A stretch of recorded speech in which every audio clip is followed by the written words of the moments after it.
Hello friends, आज हम पढ़ेंगे संधारित्र की धारिता के बारे में, जिसे हम इंग्लिश में बोलते हैं कैपेसिटेंस ऑफ ए कैपेसिटर।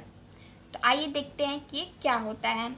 किसी संधारित्र की धारिता संधारित्र की एक प्लेट को दिए गए आवेश तथा दोनों प्लेटों के बीच उत्पन्न विभवांतर के अनुपात को हम कहते हैं क्या, संधारित्र की धारिता।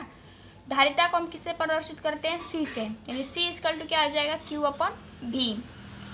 आइए समझते हैं। हमने पहले ही पढ़ा था कि संधारित्र में दो समांतर प्लेटें होती हैं, जिस पे एक पर धनावेश होगा, दूसरे पर ऋणावेश होगा, और जो ये आवेश हैं दोनों पे बराबर मात्राएं में होंगी, बस इनकी प्रकृति विपरीत होगी, और इनके बीच जो उत्पन्न होगा विभवांतर उसे हम भी से दर्शाते हैं।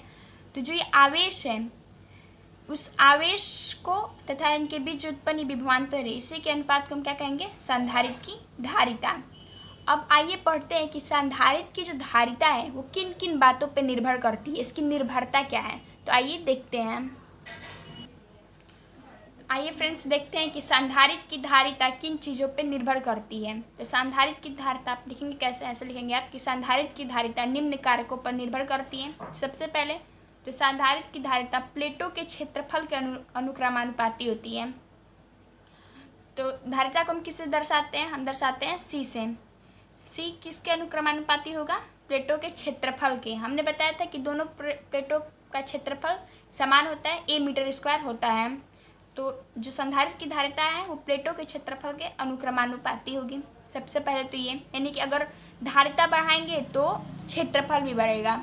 अगर हम संधारित्र की धारिता को जितना बढ़ाएंगे उतना ही अधिक उसका क्षेत्रफल भी बढ़ेगा।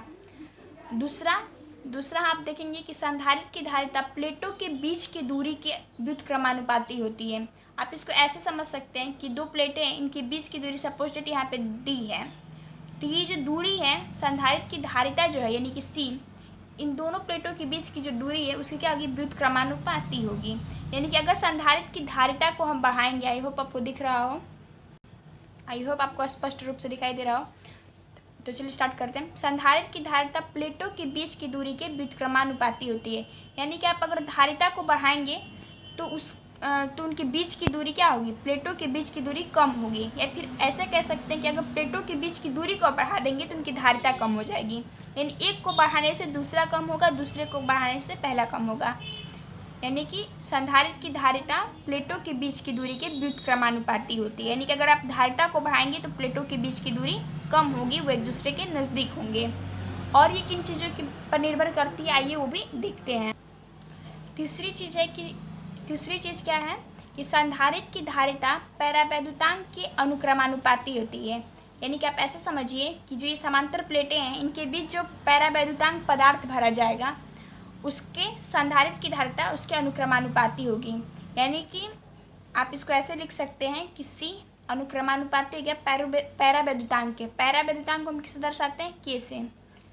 तो संधारित्र की धारिता परावैद्युतांक के अनुक्रमानुपाती होगी। यानी कि धारिता जब हम परावैद्युतांक बढ़ाएंगे, अगर परावैद्युतांक पदार्थ प्लेटों के बीच में ज़्यादा रहेगा तो प्लेटों की जो धारिता है वो भी ज़्यादा होगी, संधारित्र की जो धारिता है वो भी ज़्यादा होगी।